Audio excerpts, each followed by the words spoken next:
అది కానీ ప్రజల కోసమే నిలబడుతానని మొండి వ్యక్తి ఎవరైనా ఉన్నారంటే అది పవన్ కళ్యాణ్ గారు. సార్ నిజంగా 10 years లో ఆయన పడిన కష్టానికి ఈ రోజు వాట్సాప్ అంటే వీళ్ళు అనుకున్నది వేరు, ఆయన అనుకున్నది వేరు. ఇంకా ఒక అడుగు ముందుకేసి ఈ అసెంబ్లీలో నేను ఆయన కన్నీరు పెట్టి నా బాధను అవమానించారు అసెంబ్లీలో మీరు అంటే ఎంత ఓపుకున్న వ్యక్తి చంద్రబాబు గారే. ఆయన ఇదైపోయారు అంటే బరస్ట్ అయిపోయి నేను ఈ అసెంబ్లీకి మళ్ళీ ముఖ్యమంత్రి అయిన తర్వాత మళ్ళీ వచ్చాడు. కానీ పవన్ కళ్యాణ్ గారు ఒక్క మాట కూడా జవదాటకుండా అలా నిలబడి 21 సీట్లు పోటీ చేసిన ప్రతి దగ్గర 100% గెలిచాడు. స్ట్రైక్ రేట్ తో ఆయన తగ్గాడు.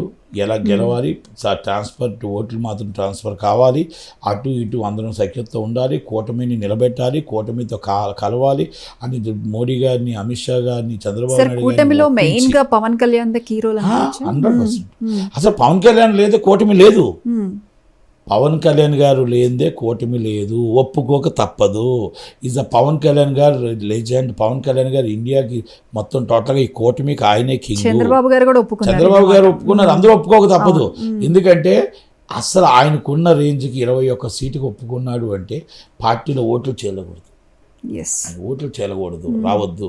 ఎక్కడా కూడా బీజేపీకి ఆయన సీట్లో బీజేపీకి ఇచ్చాడు.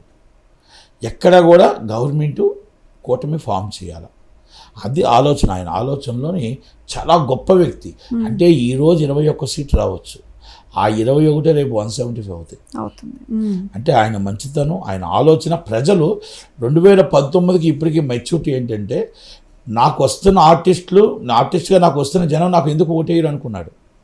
2023కు 24కు వచ్చేటప్పటికి ప్రజల్ని మనం ఒప్పించుకోవాలా, ప్రజల మన్నన్న మనం పొందాలా, ప్రజలు అనేది రాజకీయం వేరు, సినిమా ఫీల్డ్ వేరు అని అర్థం చేసుకున్నాడు ఆయన.